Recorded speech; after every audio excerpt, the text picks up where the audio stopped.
Examination of the hip and pelvis.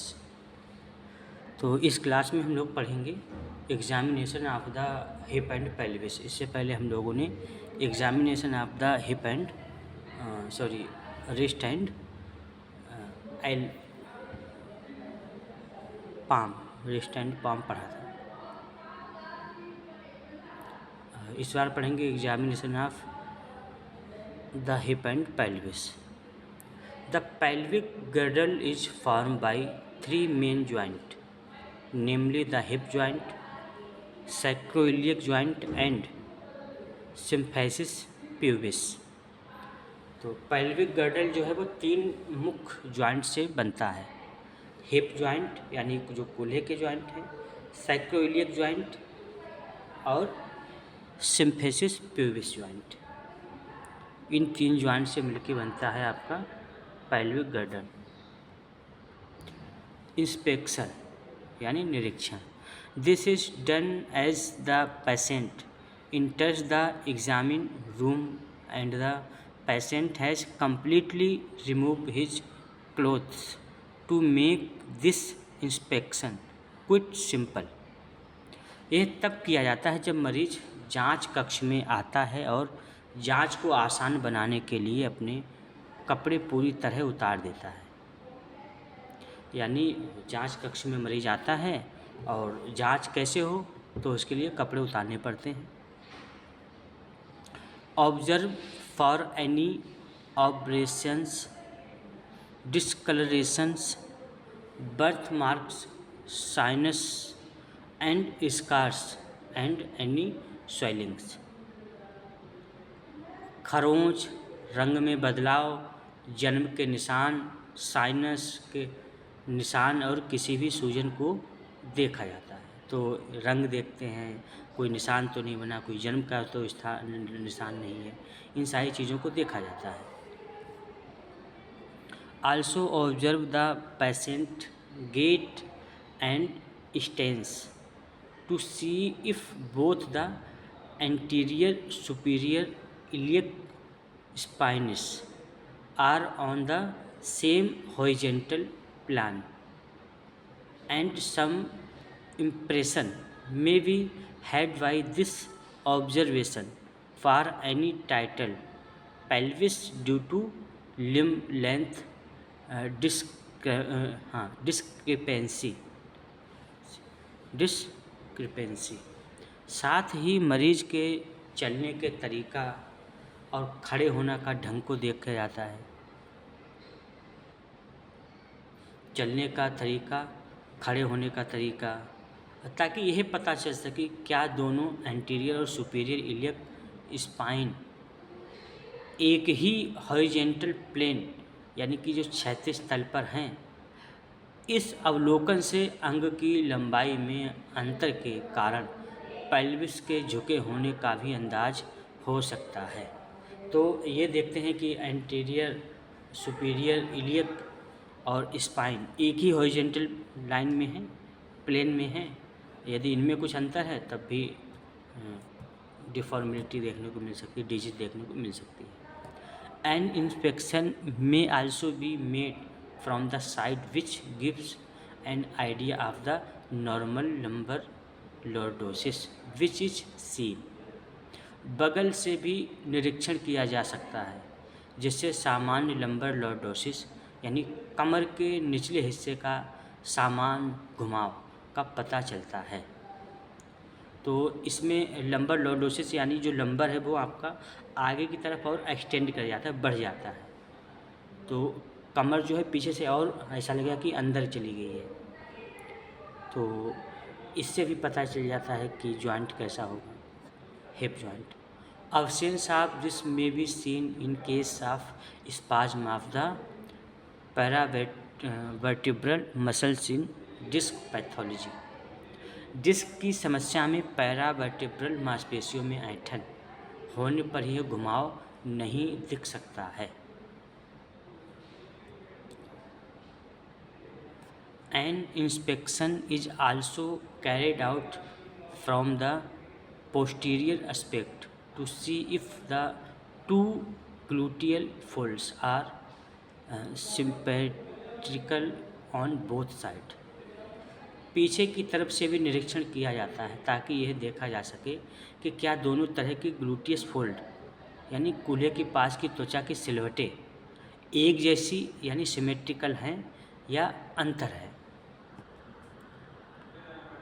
तो पीछे से जो हिप की जो फोल्ड होते हैं उनको भी देखते हैं, इनमें अंतर है या सेम है या कुछ।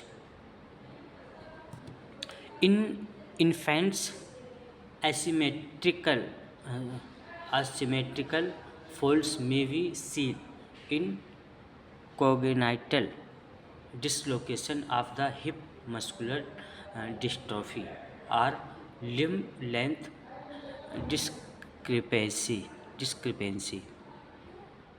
शिशुओं में कूल्हे के जन्मजात डिसलोकेशन, मस्कुलर डिस्ट्रॉफी या अंगों की लंबाई में अंतर के कारण ये फोल्ड असमान हो सकते हैं। यानी कोई बचपन से ही कोई दिक्कत है कूल्हे में, मस्कुलर डिस्ट्रॉफी हो गई है, डिस्ट्रॉफी और भी, तो ये फोल्ड देखने में अंतर लगेगा इनमें।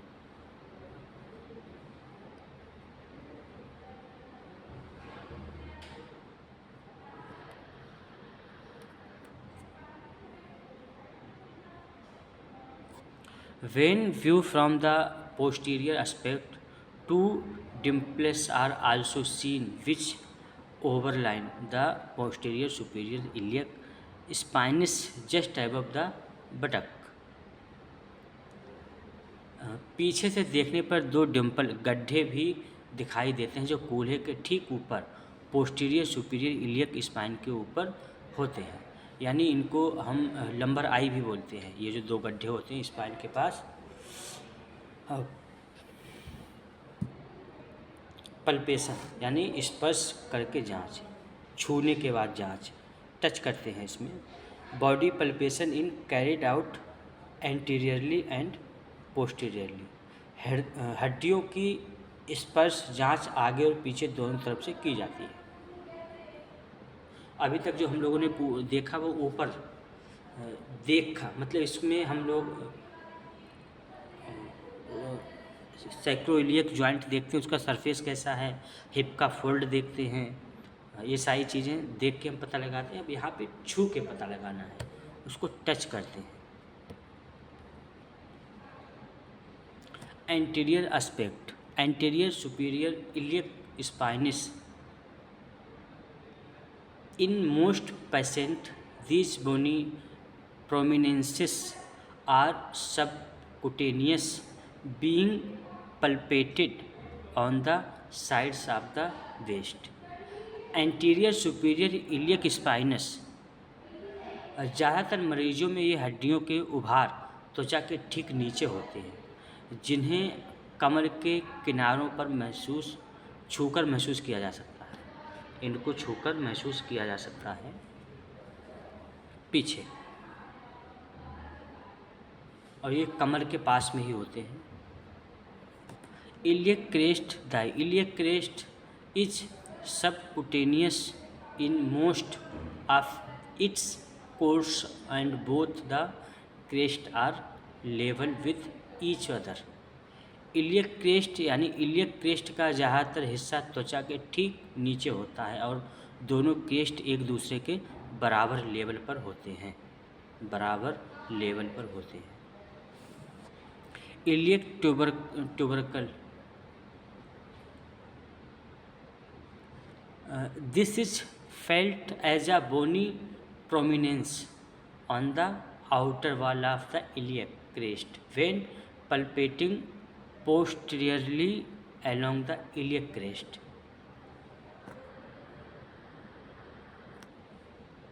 इलियक ट्यूबरकल इलियक क्रेस्ट के साथ पीछे की ओर छूने पर यह इलियक क्रेस्ट की बाहरी दीवार यानी हड्डी के उभार के ऊपर रूप में महसूस होता है, हड्डी के उभार के रूप में महसूस होता है। Greater टोचनेटर,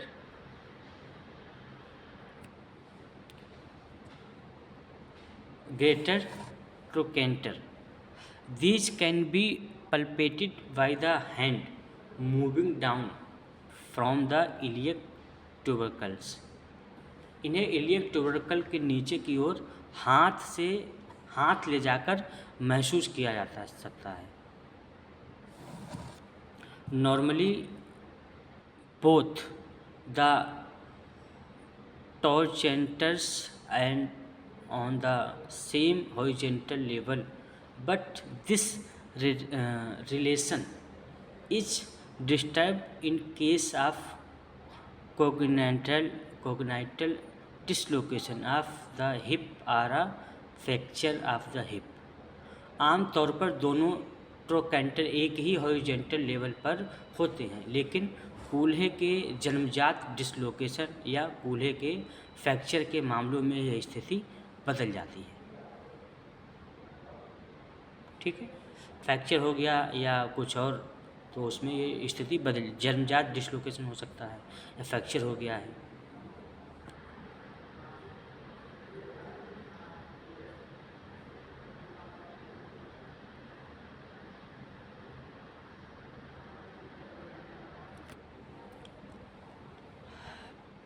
Pubic tubercles palpation is then continue medially toward the midline, where the pubic tubercles can be felt as bony prominence under the pubic hair। इसके बाद बीच की रेखा मिड लाइन की ओर अंदर को छूकर देखा जाता है, जहां प्यूबिक वालों के नीचे प्यूबिक ट्यूबरकल को हड्डी के उभार के रूप में महसूस किया जा सकता है। उभार के रूप में महसूस किया जा सकता है। पोस्टीरियर एस्पेक्ट, पीछे का हिस्सा।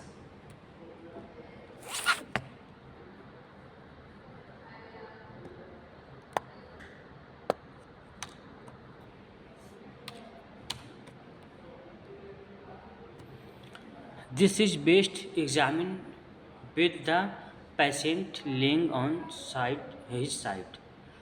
इसकी जांच तब सबसे अच्छी तरह होती है जब मरीज करवट लेकर लेटा हो। Posterior iliac spinous, these are easily palpable over the dimples which are just above the buttock। Posterior superior iliac spinous, ये कूल्हे के ठीक ऊपर बने गड्ढे पर आसानी से महसूस किया जा सकते हैं। कूल्हे के ऊपर the spines are easily palpable and subcutaneous in nature. यह स्पाइनस आसानी से महसूस होने वाले और त्वचा के ठीक नीचे होते हैं, स्किन के जस्ट नीचे होते हैं। Greater trochanter, palpating downwards from the posterior superior iliac spine, the posterior border of the greater trochanter can be felt।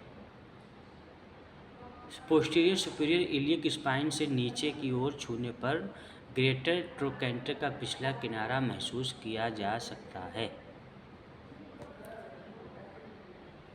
Ischial tuberosity, this is easily palpated when the hips are flexed, when the gluteus maximus move upward and the ischial tuberosity is felt। Ischial tuberosity, कूल्हे को मोड़ने या flex करने पर इसे आसानी से महसूस किया जा सकता है।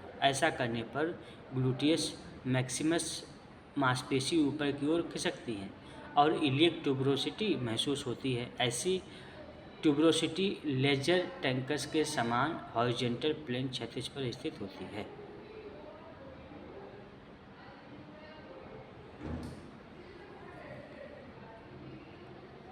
Both the tuberosis lay on the same horizontal planes as the lesser trochanters।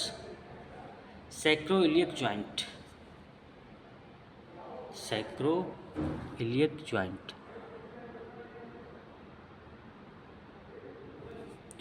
This joint is not usually palpable because of the overhanging ilium and its ligaments. यह जोड़ आमतौर पर छूने पर महसूस नहीं होता क्योंकि इसके ऊपर इलियम हड्डी और उसके लिगामेंट्स होते हैं। इसके ऊपर हड्डी और उसके लिगामेंट्स होते हैं। Soft tissue palpation is carried out in 5 zones. Soft tissue की जांच 5 जोन में की जाती है। Zone 1 femoral triangle. Femoral triangle पहले जोन है। The femoral triangle The femoral triangle has its base at the inguinal ligament, which extend between the anterior superior iliac spinous and the pubic tubercle. उरु त्रिभुज का आधार वंक्षण स्नायु बंधन पर होता है, यानी इन्वाइनल लिगामेंट पर होता है, जो इसके बीच फैला होता है। पूर्व काल यानी पूर्व सुपीरियर इलियक और रीढ़ और जंग ट्यूबरकल।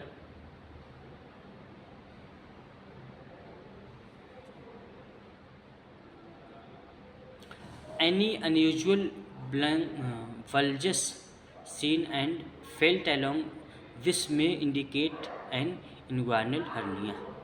कोई भी सामान्य उभार यदि देखा जाता है तो इसके साथ ये महसूस होता है कि यहाँ पे ये इन्ग्वाइनल हर्निया हो गई है। इन्ग्वाइनल हर्निया होने के संकेत महसूस होते हैं। The femoral artery is normally felt as a strong pulse beneath the midway point of the anterior superior iliac spine and the pubic tubercle. उरुधमनी सामान्यतः महसूस होती है। सुपीरियर इलियक रीढ़ के मध्य बिंदु के नीचे एक मजबूत नाड़ी के रूप में, और मतलब एक नाड़ी के जैसे यहाँ पे महसूस होती है, छूने पे जैसे नाड़ी चल रही हो, ऐसे महसूस होती है।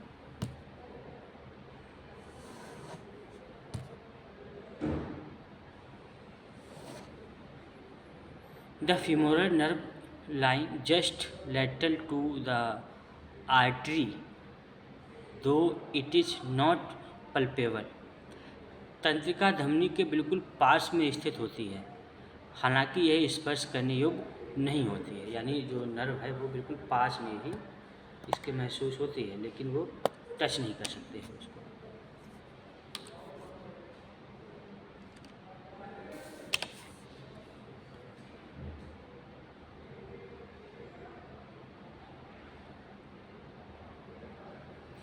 The femoral vein lays just medial to the artery and is a common site for venous puncture. femoral vein artery के ठीक अंदर की तरफ यानी मीडियल होती है और यह वेनस पंचर के लिए एक आम जगह है।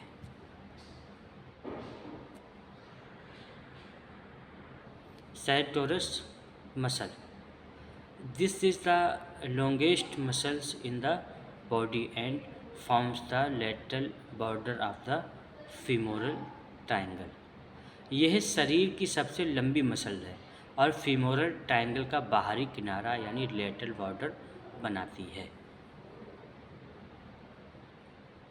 It is usually palpable at its origin just inferior to the anterior superior iliac spine. इसे आमतौर पर इसके ओरिजिन यानी शुरुआती बिंदु पर एंटीरियर सुपीरियर इलियक स्पाइन के ठीक नीचे छूकर महसूस किया जा सकता है। Adductor longus muscles. Adductor longus muscles this muscle can be palpated as a distinct ridge when the legs are abducted. जब पैरों को बाहर की ओर फैलाया जाता है तो इस मसल्स को एक अलग उभार यानी रिड्यूस के रूप में महसूस किया जा सकता है। इन स्पेस्टिक चिल्ड्रन दिस मसल्स में B टेनोटोमाइज्ड tendinotomies to release the limb from severe adduction and thus prevent dislocation of the hip. Spastic बच्चों में इस मसल्स का टेनोटोमी यानी टेंडन को काटना किया जा सकता है ताकि अंग को गंभीर एडक्शन से मुक्त किया जा सके और इस तरह हिप डिसलोकेशन को रोका जा सके। The femoral triangle is palpated for lymph nodes which may be enlarged in infection from the lower limb or the pelvis। Femoral triangle में लिम्फ नोड्स को छूकर देखा जाता है जो निचले अंग या पेल्विस में इन्फेक्शन के कारण बढ़ सकते हैं। तो लिम्फ नोड्स जो हैं उनको छूकर देखते हैं, यहाँ पर लिम्फ नोड्स भी होते हैं, इन्फेक्शन की स्थिति में बढ़ जाते हैं।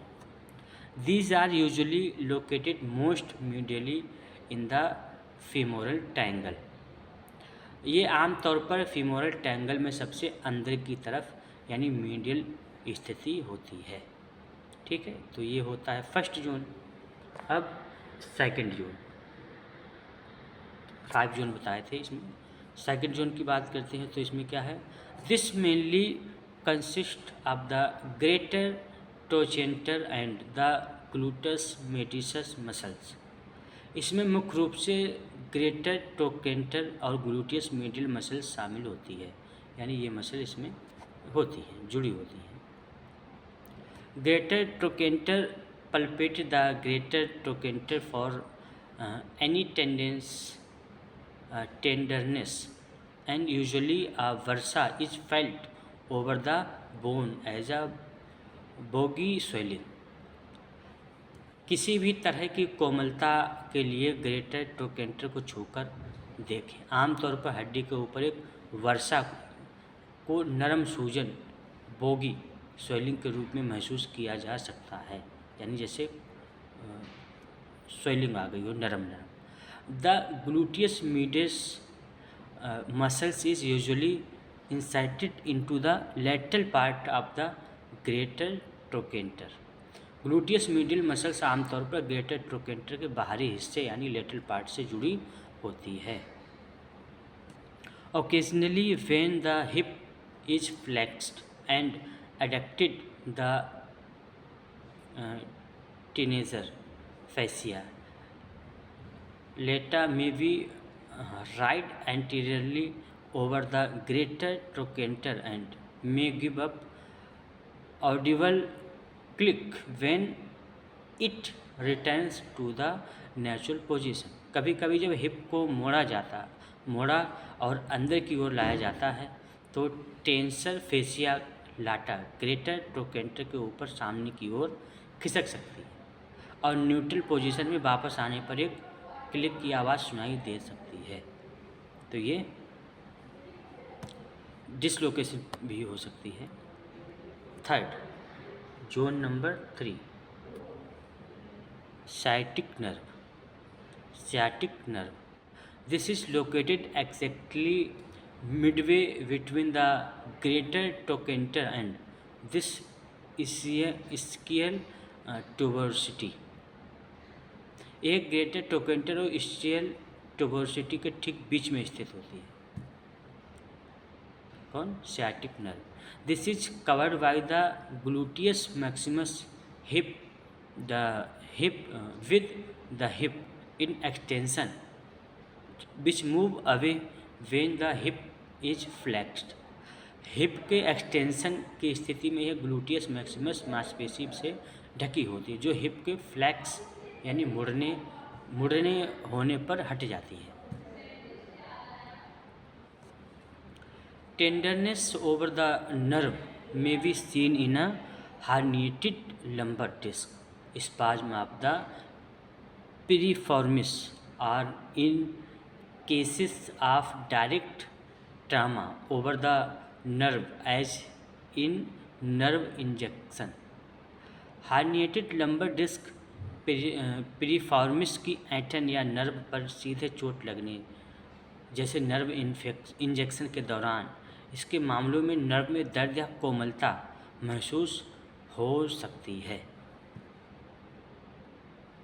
Similarly, the bursa covering the ischial tuberosity may be inflamed, giving rise to ischial bursitis. इसी तरह ischial tuberosity को ढकने वाली वर्षा में सूजन आ सकती है, जिससे ischial bursitis हो जाती है। Zone 4 iliac crest. The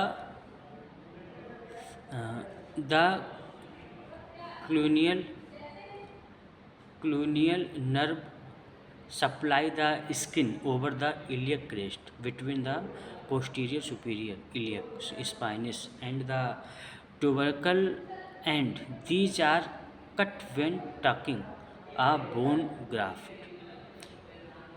क्लूनियल nerve posterior superior iliac spine और ट्यूबरकल के बीच इलियक क्रेस्ट के ऊपर की त्वचा को नर्व सप्लाई देती है और बोन ग्राफ लेते समय ये कट हो जाती है। Therefore this area should be palpated for any neuromas in the cluneal nerve. इसलिए क्लूनियल नर्व में किसी भी न्यूरोमा की जांच के लिए इस क्षेत्र को छूकर देखना चाहिए। Zone 5 These are hip and pelvis muscles. These are mainly arranged in 4 quadrants, namely first flexor group, anterior quadrant, abductor grouping, lateral quadrant, adductor grouping, medial quadrant and exterior grouping, posterior quadrant। ये मुख्य रूप से 4 हिस्से में स्थित होती है। Flexor group, anterior quadrant, abductor group, lateral quadrant, adductor group, middle quadrant और extensor group, posterior quadrant. First flexor grouping. The iliopsoas muscles is primarily a hip flexor. Flexor group iliopsoas मांसपेशी मुख्य रूप से हिप फ्लेक्सर होती है। The iliopsoas bursa lies deep beneath the muscles and infection may result in a painful iliopsoas bursitis। इलियोप्सोस वर्सा मांसपेशी के काफ़ी नीचे स्थित होती है और संक्रमण होने पर दर्दनाक इलियोप्सोस बर्साइटिस हो जाता है। दर्द होने पर खतरनाक इलियोप्सोस बर्साइटिस हो जाता है। Sartorius muscles, this is a long strap like muscles which runs along the anterior aspect of the thigh. Sartorius मांसपेशी यह एक लंबी पट्टे जैसी मांसपेशी है जो जांघ के सामने के हिस्से के साथ साथ चलती है। Rectus femoris. रेक्टस फीमोरस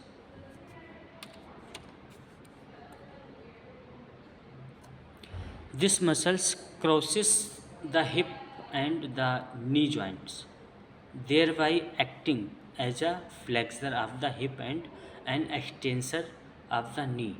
यह मांसपेशी कूल्हे और घुटने के जोड़ को पार करती है, जिससे यह कूल्हे को मोड़ने और घुटने को सीधा करने का काम करती है।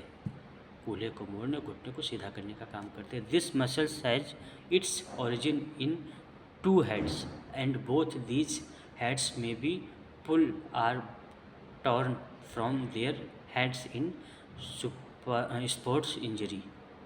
इस मांसपेशी की शुरुआत 2 हिस्सों से होती है और खेलकूद में लगी चोट में ये दोनों हिस्से खिंच सकते हैं या फट भी सकते हैं।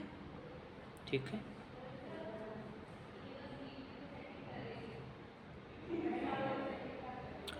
Adductor grouping.